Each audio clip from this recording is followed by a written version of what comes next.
NEB TV, what's trending in science. Welcome to NEB TV. In our last episode of the year, we're talking about art and science.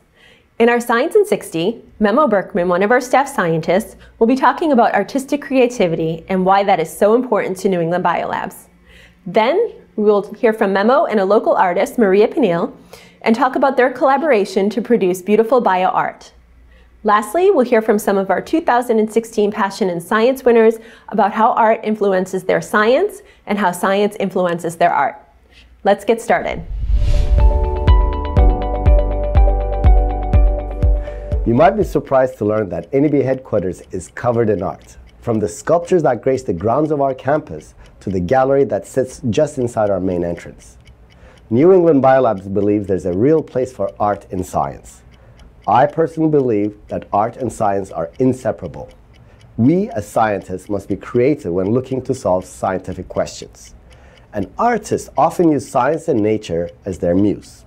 We're always looking for new and unpredictable ways that art and science intersect. The art collection at NEB has grown over the last 40 years and helps to inspire the creativity that drives scientific breakthroughs. We also support local art programs out of the core belief that fostering creativity is essential to self-improvement and social change.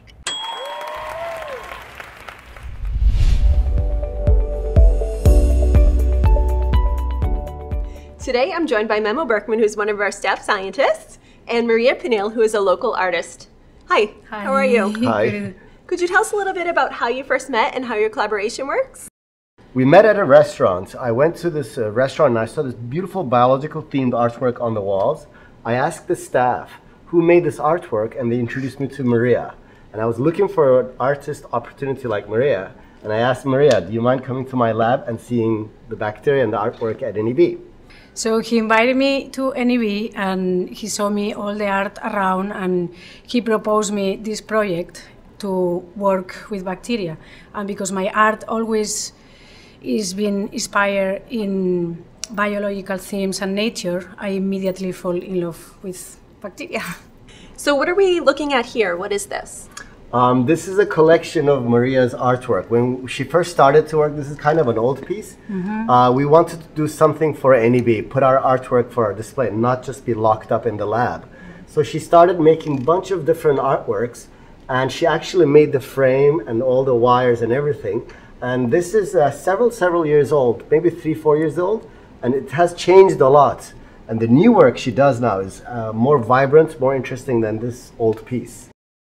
So how do you go about making the artwork? So we paint with bacteria in the agar, and then I take the agar and embed it in resin so we can see it. And Maria joined the lab as a pure artist, and over the years I've seen her evolve her artwork, and she really understands the bacteria really well. She knows which ones grow fast, which ones take time. She doesn't apply all the bacteria at one time. She puts layer after layer, takes them out at room temperature or 30 degrees or 37 degrees, and watching her do her artwork is quite inspirational. So Memo, you were the first winner of the ASM Agar Art Award, and you also won the FASA Bio Art Award. That's really fantastic. Yeah, the awards came while we had no intention of applying. We just saw it randomly one day, and I said to Maria, there's no chance we'll ever win. And we submitted, and to our surprise and happiness, we won both awards. And they kind of opened the door to many media outlets and attentions. We've been interviewed by CNN, Huffington Post. I even got a spam email once with our artwork in it. Well, congratulations to you both, and I look forward to seeing your next pieces. thank you. Thank you.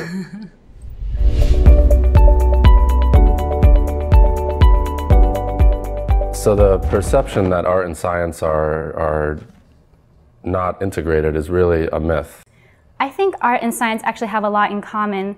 Science and art have a lot of intersection points, which is one of the things I think that has really drawn me to science.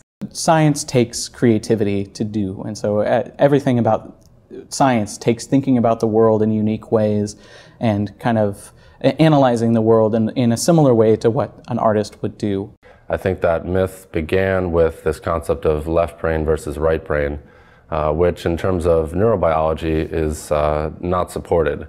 So one of the largest structures in the brain, for example, is the corpus callosum that connects the left brain to the right brain. So though there may be different activities happening on one side of the brain or the other, there's no true division between creativity and analytical thought. When you combine the creative side and the scientific side, they both have that observation skill in common.